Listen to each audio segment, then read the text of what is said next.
What's up, fam? All right, so I know we have time during this time of downtime and healing, and I mean, some of y'all might know, but I'm heavy into astrology, okay? And especially with the things that are going on right now, there's a lot you guys can learn. But the coolest thing about astrology is you can use it in a really practical way to help implement better ways to make your life as powerful and as fulfilled and as amazing, creative, and as adventurous and fulfilling as you possibly want.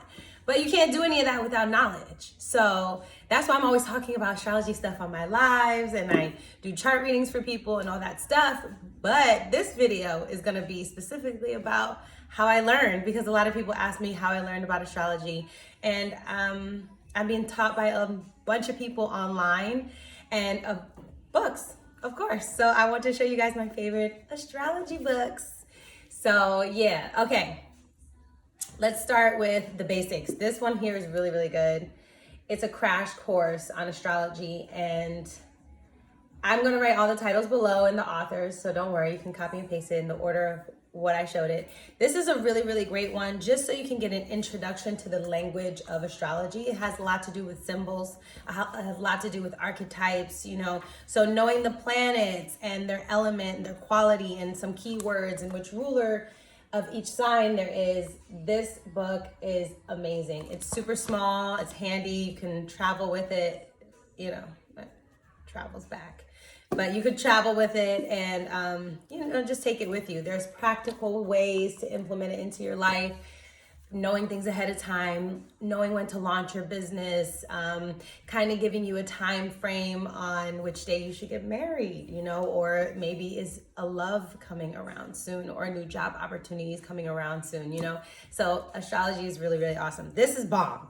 Like, y'all gonna love this. Y'all gonna love this. And it talks about the different planets in the sign and how it acts, because, you know. So you have this one is bomb, then this one right here, the stars within. I love this a lot. And what I like to do is when I learn, I literally try to listen to as many different interpretations of what I'm trying to learn, because one person's language might not hit you as much as somebody else's, or you could just kind of mix up the different information you get and come up with your own interpretations, which I love about astrology. There's themes, but it's also super poetic.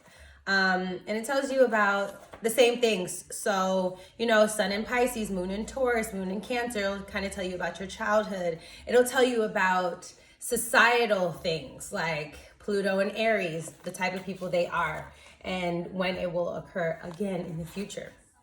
So I'm just saying, for people born in, let's say, the 80s, they're known as Pluto and Scorpio, from 1983 to 1995. That's a whole generation of Pluto and Scorpio. It says Pluto and Scorpio generations are imaginative, psychic, and willful. Powerful revolutionaries, they show up at the end of each era, breaking us free of oppressive powers while leading us to collective rebirth. Child, I don't know if you see what's going on around here, but let me tell you, those people that are born during those times are going to be leading us into the next thing. So this is really, really exciting to see astrology happen on a personal level and then happen on a societal level, on a global level. Like, it'd be crazy.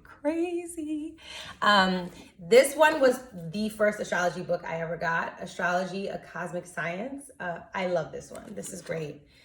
It tells you about what Mars, what the planets represent, and it'll tell you right here. So you can have these keywords, you know, and start upping your vocabulary when you're thinking about these planets. So Mars has to do with, it represents courage, dynamic energy, aggressive urges, strife, war, activity, combativeness, struggles, sports, mechanical ability, selfishness, passion, and it'll tell you which it rules and all these other things. So this is really great. This is astrology, more from a spiritual side.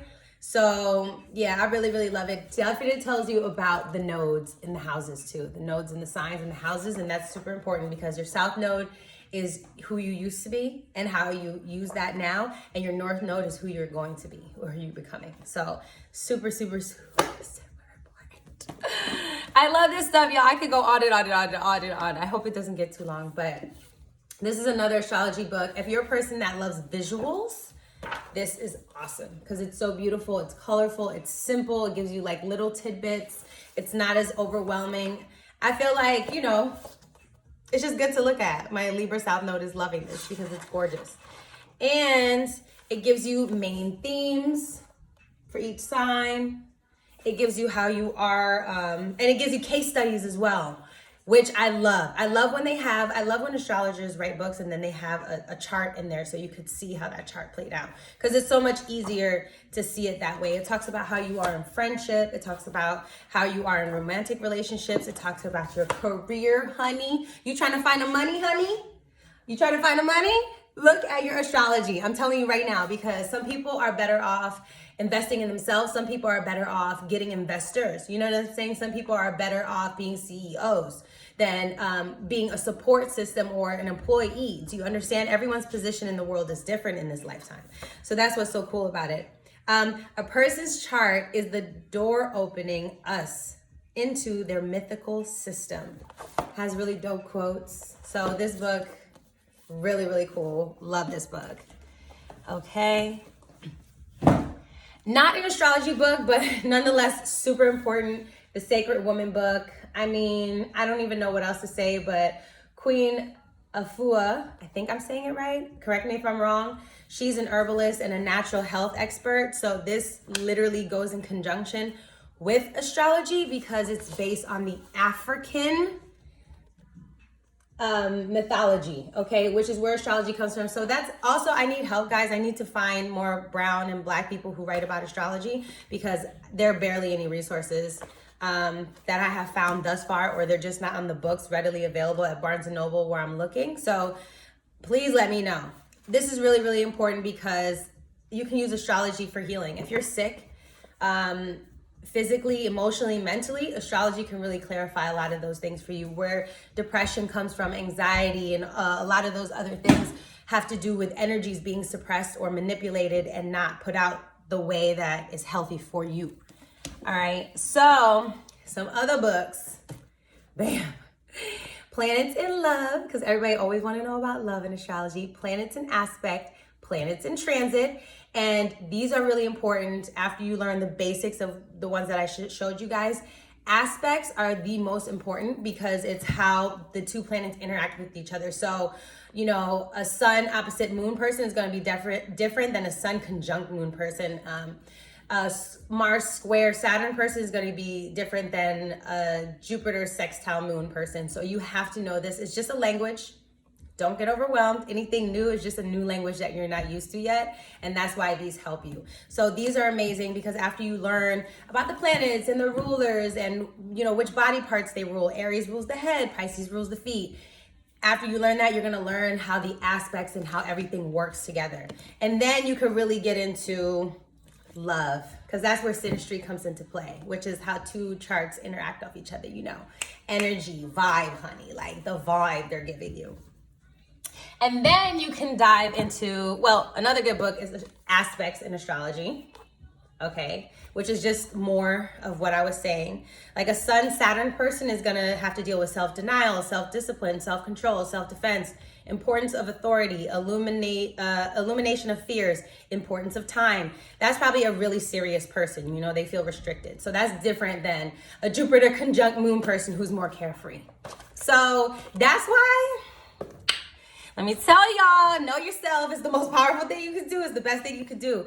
And the last couple books that I'm going to talk about is because everybody always be like, where's my man? Where my girl at? Where my husband? Where my wife? You know what I'm saying? That's where these relationship and astrology books come in. This book is really awesome. And then this book, Astrology for Real Relationships, it tells you about close friends and family, and then, you know, long-term relationships. These are just some of the books that I have, okay? And the last one is this one, The Secret Language of Relationships. We can dive more. If you guys want to know more about my tools and where I learned my astrology, let me know. I'm more than happy to share with you guys. You know, sharing is scary, baby. Whoa! See, look, don't want to let me win. Either way, thank you for watching the video. I love my life. But I just want to share that with you guys. Know yourself.